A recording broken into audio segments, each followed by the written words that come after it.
Assalamualaikum warahmatullahi wabarakatuh. Innal hamdalillah nahmaduhu wa nasta'inuhu wa nastaghfiruh wa na'udzu billahi min shururi anfusina wa sayyiati a'malina. May yahdihillahu fala mudilla lahu wa may yudlilhu fala hadiya lahu. Wa asyhadu an la ilaha illallah wahdahu la syarika lah. Wa asyhadu anna Muhammadan abduhu wa rasuluh. Allahumma shalli ala Muhammad wa ala ali Muhammad. Ya ayyuhalladzina amanu taqullaha haqqa tuqatih wa la tamutunna illa wa antum muslimun. Ya ayyuhan nasu taqu rabbakumul ladzi khalaqakum min nafsin wahidah wa khalaqa minha zawjaha wa batha minhuma rijalan katsiran wa nisaa'a wattaqullaha alladzi tasaaluna bihi wal arham innallaha kana 'alaikum raqiba. Ya ayyuhalladzina amanu taqullaha wa qulu qawlan sadida yuslih lakum a'malakum wa yaghfir lakum dzunubakum wa may yuti'illaha wa rasulahu faqad faza fawzan 'azima.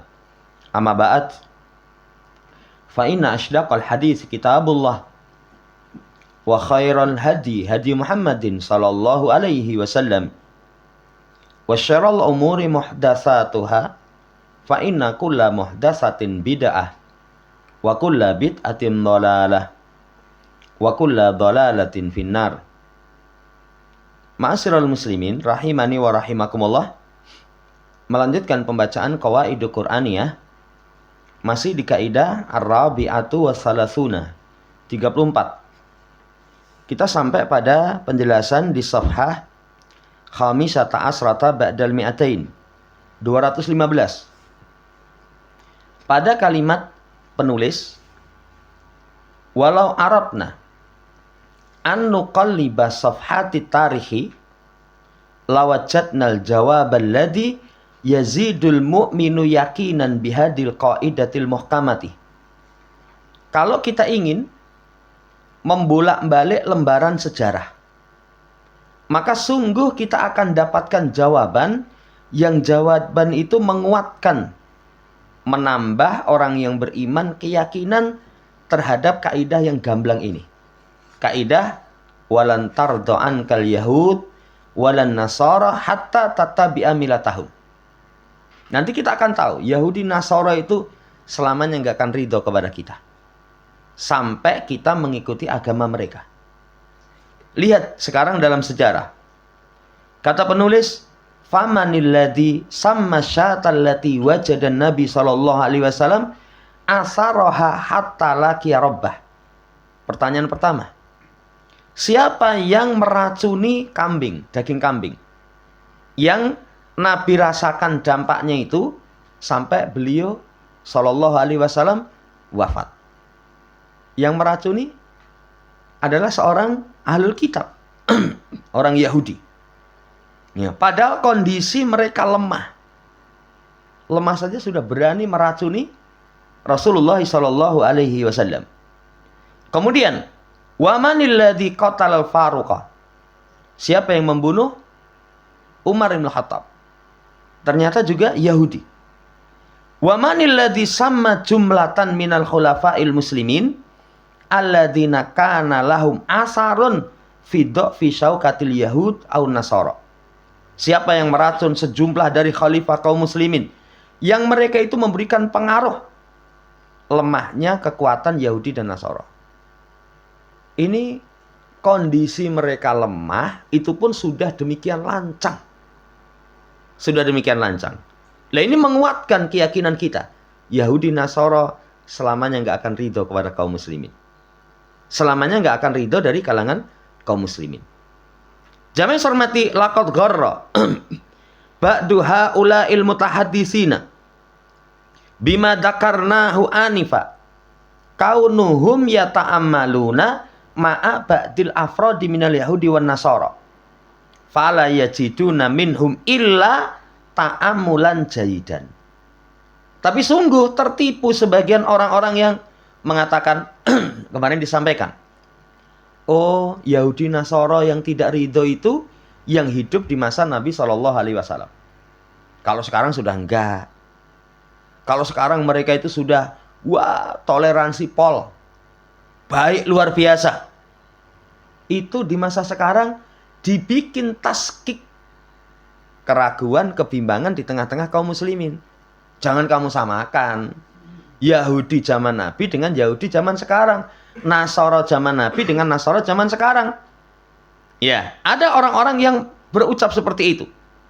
Kenapa kok mereka berucap seperti itu? Keberadaan mereka bergaul bersama pribadi Yahudi Nasara. Cuman mereka tidak mendapatkan kecuali pergaulan yang baik. Jadi cuman kasus. Pengalaman saya bertetangga dengan orang Yahudi Nasara, wah, api luar biasa. Akhirnya kaidah Quran mereka bantah. Pengalaman saya kerjasama bisnis dengan mereka itu, wah, amanah sekali. Itu kasus itu. Hanya berkaitan dengan pribadi yang mereka temukan. Kama yakulun hada qad yaqa. Ini terjadi. Walakinnahu la yumkinu abada ayakuna qadiyan ala hadal khabaril muhkami ala kalami rabbina. Ini memang terjadi, cuman tidak mungkin selamanya. Seperti ini, itu dipakai untuk menghukumi atas kabar yang muhkam. Jelas gamblang dari ucapan Allah Subhanahu wa taala. Bahasa kita, pengalamanmu pribadi, satu orang, dua orang, kamu pakai untuk mengalahkan apa yang Allah Subhanahu wa taala ucapkan. Apa yang Allah Subhanahu wa taala ucapkan. Itu keliru. Dzalika anal alaqatal fardiyata qad yusawi buha minal masalih. Karena hubungan pribadi itu terkadang tercampur dengan kepentingan. Tercampur dengan kepentingan. Iya, contoh, jaman hormati kepentingan. Wah, wongnya apik banget karo aku itu. Lah mungkin punya kepentingan sama kamu. Tapi hakikatnya, wah, nganyal ke wong itu. Sama saya enggak itu. Lah punya kepentingan kok. Kadang hubungan yang bersifat pribadi itu tercemar dengan kepentingan. Karena kepentingan, ya apik. Ya, kayak singa itu kalau penyair katakan, idza ra'aita nuyubal laisi barizatan fala tadunnanna anal laisa ya petasimu. Kamu lihat taring-taring singa itu kelihatan, jangan sekali-kali kamu berprasangka, oh singane mesem.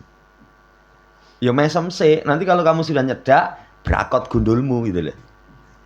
Saudara yang saya hormati, itu sekali lagi kepentingan pribadi ada. Makanya kan sering, jangankan kepada Yahudi Nasara, kepada orang-orang biasa saja kok. Piye, wah, nganyel ke, sama saya enggak itu. Ya jelas enggak, karena dia punya kepentingan dengan kamu. Punya kepentingan dengan kamu.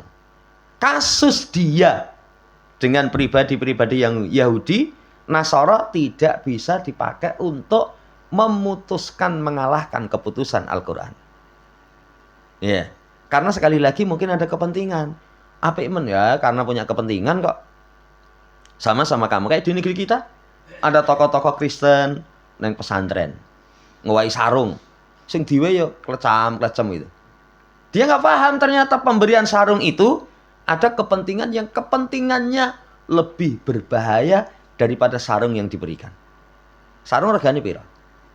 Tapi nanti dia harus membayar dari sikap penerimaan itu dengan sesuatu yang konsekuensinya besar. Jamaah hormati, ini yang pertama. Autakunu halatin istinayatan. Atau mungkin ada keadaan-keadaan tertentu. Keadaan-keadaan tertentu. Iya. Ada pendorong-pendorong tertentu. Baik itu. Yaitu tadi, misalkan seperti singa ketemu kita. Wah, merenges-merenges. Iya, nanti nurut kita mesem. Setelah mesem, nyedak brakot. Nah seperti itu loh. Ada kondisi-kondisi tertentu. Faida jadal jiddu. Doharat akhlakuhum alal haqiqah. Kalau seorang dengan sungguh-sungguh itu mau meneliti, akan nampak akhlak mereka hakikatnya. Jelas sekali. Sepersis seperti yang Allah Subhanahu wa taala katakan, enggak akan ridho Yahudi Nasara sampai kalian mengikuti milah mereka. Faman lahu adna basarin au basiratin adraka ma fa'alatul hurubus salibiyah allati ghazat biladas syam qablu wa ba'du Salahuddin. Ya, siapa yang mau melihat dengan pandangan yang pandangan itu paling kecil lah. Yes, sampai bahasa orang nggak harus punya agama. Kowe wong gitu, wis ngerti itu. Nggak harus muslim, tapi kamu uang. Uang berarti bukan kewan. Itu tahu Yahudi, Nasara jahat. Itu cukup dengan adna basorin. Kalau basor misalkan pandangan mata kita. Wis delok. Ora sambok matke, sekilas sajalah. Ya, apalagi mbok matke, mbok perhatikan, kamu akan tahu kejahatan mereka. Apalagi dengan basirah, dengan mata hati. Kamu akan ketemukan apa yang dilakukan perang salib. Ya, memerangi negeri Syam sebelum dan setelahnya. Itu semata-mata karena pertimbangan agama. Semata-mata karena pertimbangan agama. Tujuannya apa? Supaya kita mengikuti milah mereka, Yahudi dan Nasara. Wa ma fa'alahu ikhwanuhum wa abna'uhum fi Palestina wa Afghanistan wal Irak. Ini saya kasih contoh. Yang ini keras ini. Apa yang dilakukan oleh saudara-saudara mereka. Ya kalau bahasa kita sekutu-sekutunya. Ya, anak-anak mereka di Palestina, Afghanistan, Irak. Kita akan tahu. Oh, apa yang Allah Subhanahu wa taala ucapkan, shadaqallah.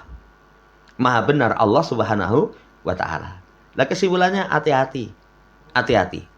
Sama Yahudi dan Nasara. Bukan berarti kita mendolimi. Enggak boleh mendolimi. Ya.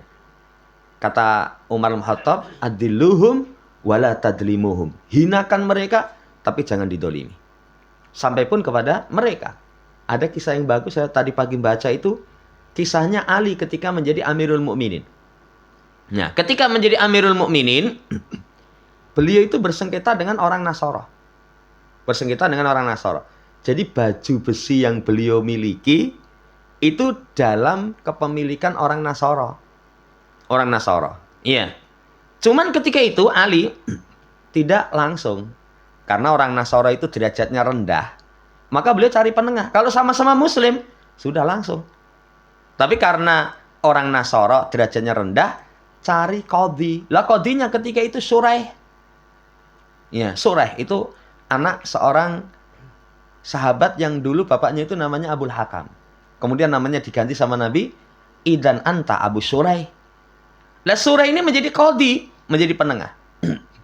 Kemudian disampaikan, Amirul Mukminin, ya, apa sih masalah kamu dengan orang Nasara ini? Kata Amirul Mukminin, dia membawa baju besi saya. Sementara tidak pernah saya jual, tidak pernah saya hadiahkan. Tidak pernah saya jual, tidak pernah saya hadiahkan. Si Nasara ini mengatakan, dusta dia. Dia bohong, itu baju besi saya. Coba, kalau orang mendakwa, bagaimana ketentuan syariat? Orang itu kalau mendakwa, itu punya saya. Harus mendatangkan bayinah, bukti. Maka Suraih. Padahal Suraih ini hakimnya Ali bin Abi Thalib. Yang jadi Amirul Mukminin, Ali. Oh, kalau sekarang hakim sing bermasalah itu presiden, mesti ngewaki presiden itu. Golekno pasal sing aku menang, gitu loh. Iya. Tapi Suraih enggak seperti itu. Suraih tetap menegakkan keadilan. Kata Suraih, idan ya Amirul Mukminin laka bayinah. Kalau begitu, kamu datangkan bukti. Kan begini, kalau A dengan B bersengketa. HP di tangan si B. Si A mendakwa, itu HP saya. Itu HP saya. Si B ditanya, benar itu HP-nya si A? Bukan, bohong ini. Ini HP saya, apalagi pakai sumpah, demi Allah. Iya. Maka nanti yang si A yang mendakwa HP dia itu diminta untuk mendatangkan bukti. Bukti nanti itu HP-mu. Coba si B itu kan buka kunci ini iso ora? Ya, isone mesti nggo kunci Inggris toh. Baru kuwi HP-ne remuk. Ya. Tapi kalau buka kunci ini nggak bisa. Itu karena khusus untuk saya. Akhirnya kalau seperti itu, ya wis B kasihkan si A. Ini punya bukti kuat. Lah Ali ketika itu nggak ada bukti. Tidak bisa mendatangkan bukti. Kan bisa. Kita misalkan ya punya barang itu dimiliki orang lain, kita tuduh orang lain itu mengambil, tapi kita nggak punya bukti.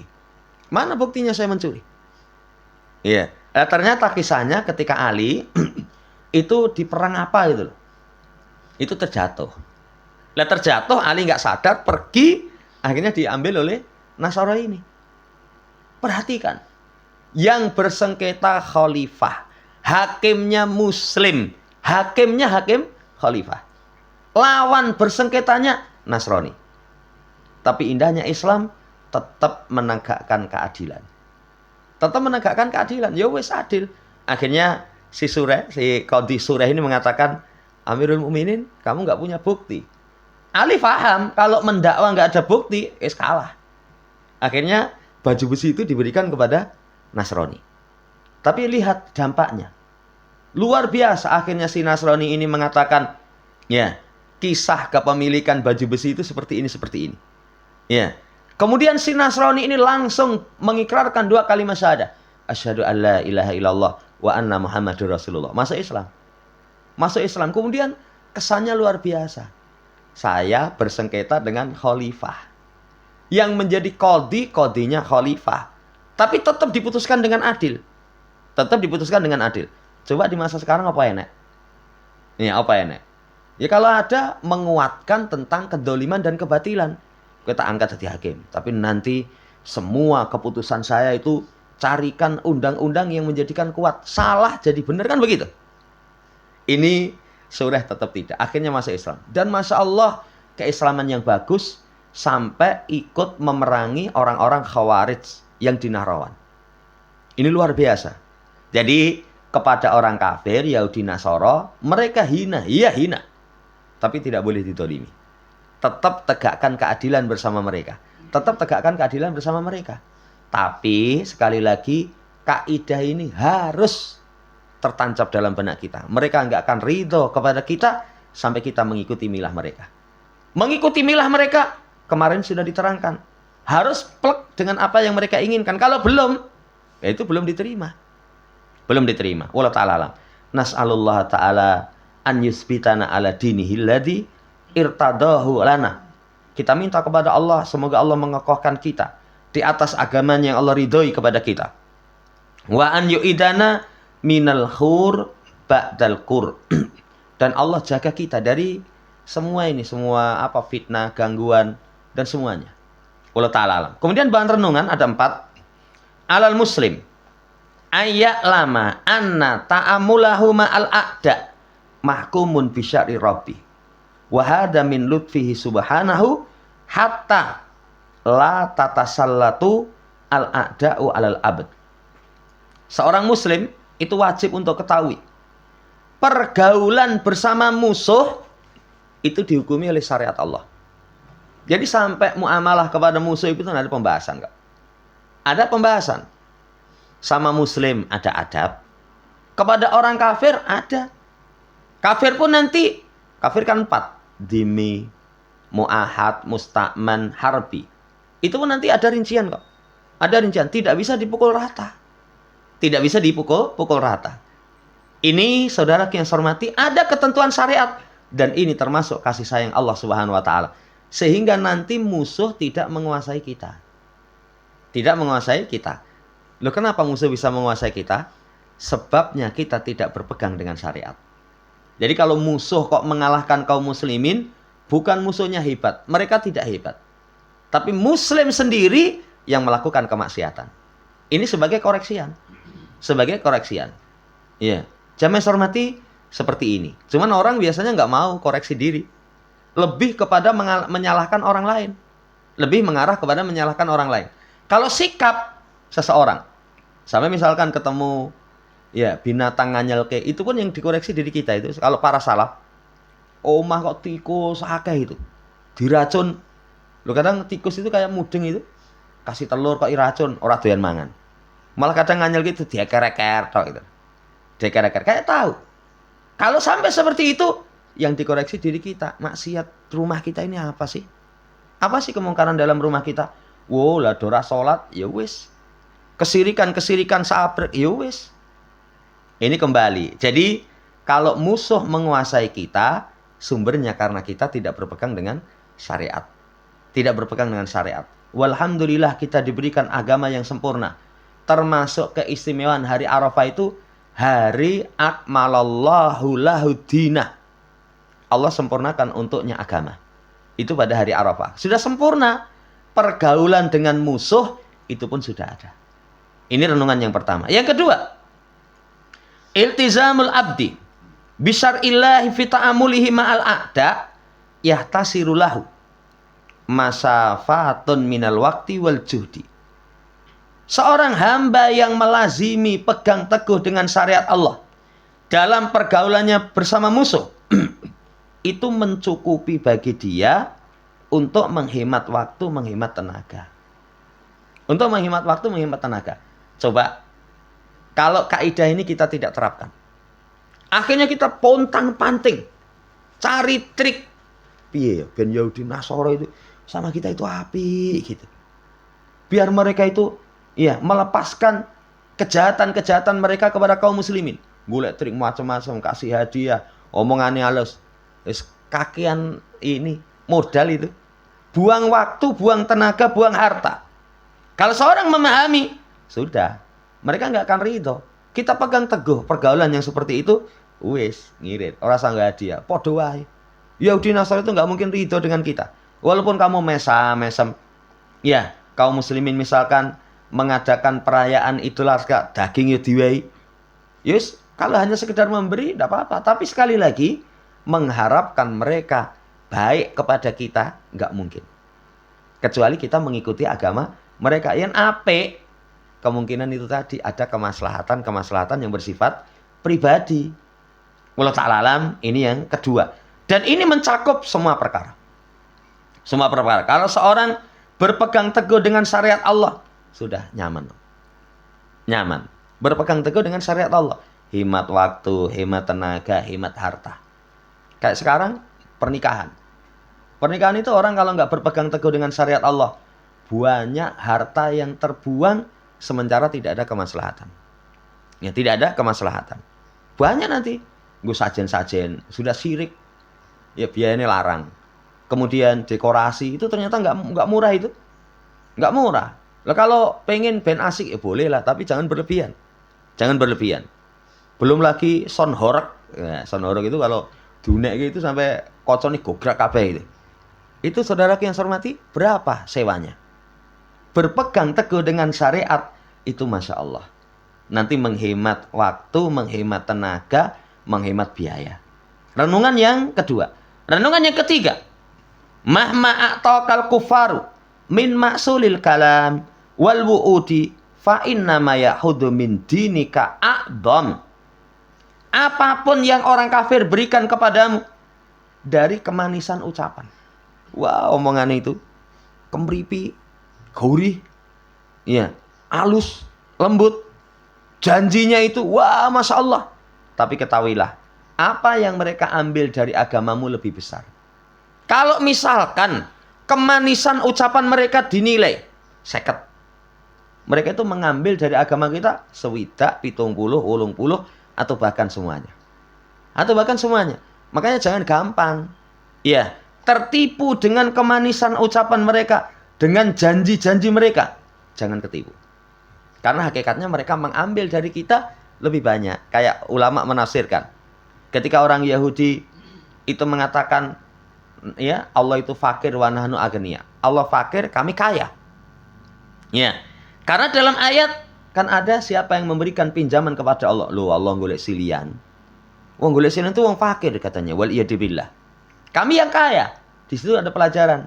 Yahudi Nasara itu orang paling bakhil. Kalau mereka meminjami, mesti mempertimbangkan keuntungan yang lebih besar. Yang lebih besar. Nah dari situ, wis aja gampang Mas. Wah, ini kasih bantuan, alah, bantuannya semono, tapi nanti yang dia keruk lebih dari itu. Lebih dari itu, karena memang sifat mereka asalnya jelek. Ini bahan renungan yang ketiga. Bahan renungan yang keempat, hadil qaidatu wajahallahu mubasyaratan li nabiyil karim. Ahsanin nasi ta'amulan ma'as sadiq wal adui. Fala tadunnu annaka bihin katika wa siyasatika satahriku hadil qaidah. Kaidah ini Allah arahkan secara langsung kepada Nabi yang mulia. Kalau Nabi, manusia yang pergaulannya paling baik bersama teman, bersama musuh. Maka jangan sekali-kali punya anggapan, wah saya punya pengalaman. Saya itu punya strategi yang jitu. Kemudian kamu hancurkan kaidah ini. Ya, kalau orang bicara pengalaman, strategi, siapa yang lebih baik daripada Nabi? Nggak ada yang bisa mengalahkan para Nabi. Mereka manusia pilihan kok. Tapi manusia pilihan saja Nabi sudah diingatkan oleh Allah. Yahudi Nasara nggak akan ridho kepada engkau sampai kamu mengikuti milah mereka. Ini selesai kaidah yang ke-34. Masuk pada kaidah yang ke-35. Ya, dibawakan oleh penulis, wa idza sa'alaka ibadi anni fa inni qarib. Kalau hambaku bertanya kepadamu tentangku, maka jawab aku dekat. Maka jawab aku dekat. Ini sifat Allah. Jadi sifat Allah itu dekat. Kaidahnya dalam sifat, jangan sampai lupa. Nama dan sifat 5 patokan. Nanti seorang tidak akan menyimpang. Ya, pertama ada dalil. Yang kedua, kalau ada dalil jangan ditolak. Dekat piye? Allah dekat itu berarti Allah bertempat. Endi. Jangan ditolak. Yang ketiga, jangan disimpangkan makna. Oh, maksudnya dekat itu, ya, Allah hendak memberi, tapi zatnya nggak dekat. Itu namanya disimpangkan maknanya. Yang keempat, jangan ditanyakan mana dekatnya Allah. Ya, yang kelima, jangan serupakan dengan makhluk. Kalau makhluk dekat itu kan sampingan. Wong ini ngendi iki? Lah iki ning sandikku cedak. Ya, kalau di sandikku cedak kan nggak mungkin. Kita duduk di sini, satunya di Azaya di sana. Ya nggak mungkin ngomong kalau dekat ini sampingku. Itu makhluk. Tapi kalau Allah Subhanahu wa taala nggak serupa dengan makhluk. Ini tentang sifat Allah fa ini qarib. Hadhihi qaidatun qur'aniyatun imaniyatun. Ini kaidah Quran berkaitan dengan keimanan. Mengimani. Satu. Jamaah yang hormati, berkaitan tentang kedekatan Allah Subhanahu wa taala. Laha silatun adzimah bi ibadatin min a'dhamil ibadah. Yang ia memiliki hubungan yang agung dengan ibadah dari seagung-agung ibadah. Ala wahya ibadatud doa. Itu berkaitan dengan doa. Doa itu kan ibadah paling agung. Sampai kata Nabi, ad-doa huwal ibadah. Doa itu nggak ada lain kecuali ibadah. Didatangkan dengan domirul fasl. Huwa. Maknanya doa itu menunjukkan seagung-agung ibadah. Sampai nanti para ulama terangkan. Hampir semua ibadah itu isinya doa. Isinya doa. Kita puasa, itu permintaan itu. Ngopo poso? Ya nanti biar Allah ampuni saya setahun yang lalu dan setahun yang akan datang. Iya. Kita dzikir secara lisan, kita dzikir la ilaha illallah, la ilaha illallah, la ilaha illallah, subhanallah, subhanallah, alhamdulillah, alhamdulillah. Apa intinya? Permintaan itu. Permintaan supaya nanti Allah berikan pahala, timbangan kebaikan saya berat. Itu isinya permintaan. Makanya doa itu merupakan ibadah. Lah, ayat ini, kaidah ini, itu ada hubungannya dengan ibadah paling agung, doa. Paling agung, doa. Ya, kalau orang doa yakin Allah dekat, semangat. Tapi kalau Allah jauh, seperti orang yang datang kuburan itu. Kalau datang ke pekuburan, kenapa? Wah, neng kono itu ada orang soleh. Yang orang soleh itu sinyalnya itu kuat. Sinyal Anda kuat. Jadi kalau ndonga sono langsung celing sampai kepada Allah. Itu enggak memahami tentang ini qarib. Ya, wa hadhil qaidatu al-muta'alliqatu bid-du'a ja'at ta'qiban ala jumlatin minal ayati siyam. Kaidah ini berkaitan dengan doa yang datang setelah sejumlah ayat puasa. Fahalumma linakifa ala syai'in min hidayati hadil qaidatil Qur'aniyah.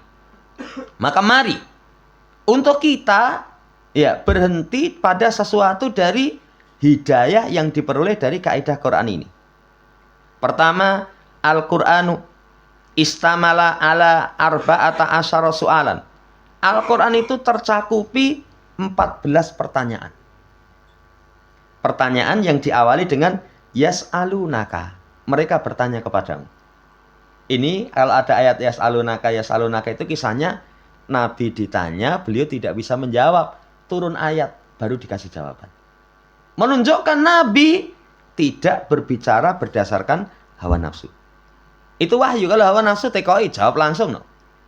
Tapi berdasarkan wahyu, nunggu wahyu baru dijawab. Summa ya'til jawab bikul. Yas'alunaka anil ahillah kul. Ya, jawabannya semuanya dengan kul. Illa fi ayatin wahidah. Kecuali dalam satu ayat. Dalam satu ayat, fakul fi surati Toha. Dalam satu ayat itu fakul dalam surat Toha. Illa hadal maudhi'ul wahid. Kecuali satu tempat, fa innau bada bihadil jumlati syartiyah. Di tempat yang lain itu dengan jumlah syarat. Kalau yang lain yas'alunaka kul, yas'alunaka kul. Di surat Toha yas'alunaka fakul. Tapi di ayat ini itu fa inni.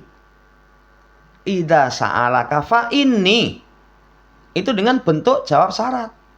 Jawab syarat tanpa ucapan kul, tapi fa inni. Faka'anna hadal fasila ma'a qasri kul ka'annahu yutilul qurba baina da'i wa rabbi. Maka seakan-akan pemisah. Itu kalau misalkan idza sa'alaka ibadi anni kul, itu berarti kedekatan Allah itu masih jauh. Masih jauh. Ada kul. Tapi kalau jawabnya tanpa perantara, fa inni. Bukan kul fa inni. Bukan. Tapi fa inni langsung. Tanbihan ala syiddati qurbil abdi min rabbih. Menunjukkan kepada kita sangat dekatnya hamba dari Tuhannya. Ketika seorang hamba berdoa. Seorang hamba berdoa. Kan kalau fa itu mengiringi, tapi di belakangnya langsung. Ya, langsung. Ini fa. Fa inni menunjukkan sangat dekat. Wa huwa min ablagi ma yakunu fil jawab an sababin nuzul. Ini merupakan yang paling puncak jawaban tentang sebab nuzul. Asbabun nuzulnya, ini kata penulis lau soha. Kalau misalkan sahih, Nabi ditanya, aqaribun rabbuna fanunajihi ambaidun fanunadihi. Wahai Rasul, Tuhan kita ini dekat sehingga kita bermunajat, atau Tuhan kita ini jauh sehingga kita bengok-bengok, kita seru dengan teriak-teriak. Nah, sekarang kan ada orang yang melecehkan dulu. Iya, katanya Tuhan kamu dekat, tapi 5 waktu dipanggil dengan keras. Allahu Akbar, Allahu Akbar. Pelecehan terhadap syariat. Apa adzan itu menyeru kepada Allah? Adzan itu mengumumkan kebesaran Allah, kesaksian keesaan Allah, kesaksian keistimewaan Nabi, mengajak sholat jamaah. Tapi mereka dengan lancangnya, ya wong ini ateis, wong komunis kan begitu. Kayak sekarang neraka nggak celelean itu. Weh, kancaku mlebu neraka. Ya, ini kan kurang ajar banget. Ini bisa murtad kalau itu muslim. Ya. Ya Rasul, Tuhan kita ini dekat sehingga kita bermunajat. Ya Allah, ya Allah. Atau Tuhan kita ini jauh sehingga kita harus teriak. Maka kasih jawaban. Jawabannya adalah fa inni qarib. Sesungguhnya aku dekat. Jamaah hormati, kalau orang tahu Allah dekat, jangan putus asa dari berdoa. Termasuk padanya hari ini, amalan yang istimewa di hari Arafah itu doa. Khairu doa yaumi Arafatah. Sebaik-baik doa Itu doa di hari Arafah. Maka panjatkan doa kepada Allah semua kebutuhan kita. Apalagi kebutuhan yang paling mendasar, masuk jannah, selamat dari api neraka. Atau kebaikan dunia akhirat itu paling pokok. Nanti Allah akan curahkan. Walau ta'ala alam, ini dulu pendahuluan di kaidah yang ke 35. Insya Allah nanti di pertemuan seterusnya kita lanjut. Apa sih? Ya, kandungan dari kaidah itu. Sebelum ditutup, ada yang tanyakan?